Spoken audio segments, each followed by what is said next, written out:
Allez, bonjour à tous. Donc, je vous présente la Tesla numéro 3 qu'on a acheté à ma femme. Ok, occasion certifiée directement chez eux. Au moins, il y a l'autopilote amélioré, donc vous pouvez vous garer, elle se gare toute seule, clairement.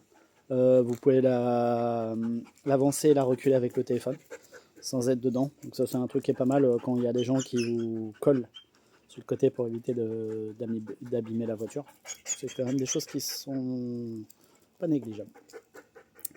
Alors je fais cette vidéo parce que là on a la numéro 3, ok. Donc c'est un modèle grande autonomie 4 roues motrices, ok. De mémoire fait dans les 400 chevaux. Voilà, sympa, elle est beaucoup plus petite que la Y qu'on voit là-bas au loin. Hop là, je vais essayer de zoomer. Hop, hop, hop, hop, hop. Voilà. Y, Juniper bien sûr.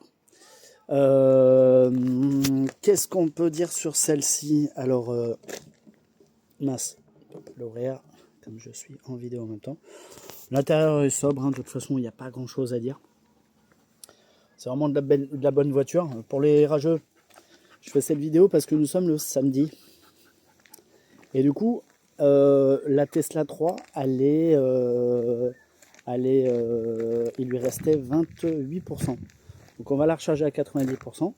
Et on va recharger aussi, hop, hop, hop, celle-ci, qui, donc la Y, la Juniper. Vous avez des choses sympas que vous pouvez mettre, vous voyez là. Peut-être, voilà, celle-ci, elle s'ouvre. Donc là, on va voir l'autonomie. Voilà, là il me reste 23%. En fait, c'est pour évaluer pour les gens qui n'ont pas de panneaux solaires, parce que moi en l'occurrence j'ai des panneaux solaires, donc ça c'est bien, mais on n'est pas tous logés à la même enseigne. Donc, et de voir combien coûte de recharger deux voitures, grande autonomie. Donc celle-là c'est la long range, donc c'est la grande autonomie propulsion. Très bonne voiture. Tout à l'heure je me suis amusé à faire une course avec une Ferrari, c'était marrant. Bah oui, parce que comme je disais précédemment dans une vidéo, pour avoir la même puissance de chevaux, donc pour atterrir dans les 400 chevaux au niveau d'une voiture, eh ben, trouvez-moi une voiture qui en a 400. Alors il y en a qui vont dire, surtout les petits rageux qui vont dire, oui mais 400 chevaux, t'es marrant, mais pour l'électrique ça se calcule pas comme ça. Effectivement, ça a déjà été calculé. D'accord. Voilà. On voit le Juniper, c'est vrai qu'elle est esthétiquement elle est quand même plus sympa, j'aime bien parce qu'il n'y a pas le logo aussi. Ça c'est clair, le fait de ne pas voir le logo. Ah ouais, ça c'est. Elle s'éteint toute seule, donc rabat les rétros toute seule. Si vous avez les fenêtres ouvertes, voilà. Donc c'est vraiment pratique. Et je fais un rapport, donc je recharge la 3 aujourd'hui. Donc il est 16h.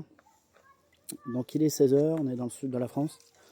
Et je vais vous dire que, du coup combien je vais payer la recharge. Ok, la recharge de la 3, on avait dit là-bas, et de la Y Juniper.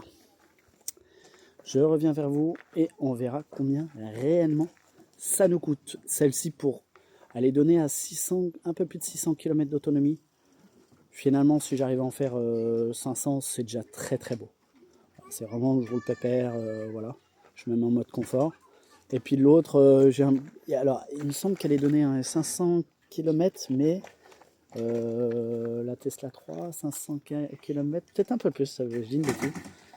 Peut-être un peu plus, 570 peut-être. Et en réel, on doit faire encore, même moins, on doit faire 440 km avec la voie. Donc la Tesla 3. Donc on va voir combien ça nous coûte de faire autant de kilomètres en électricité. Je vous donnerai mon rapport de EDF directement, hein, mon appli EDF et moi. Comme ça, on sera sûr des tarifs et je ne vous cacherai rien. Je n'ai rien à cacher.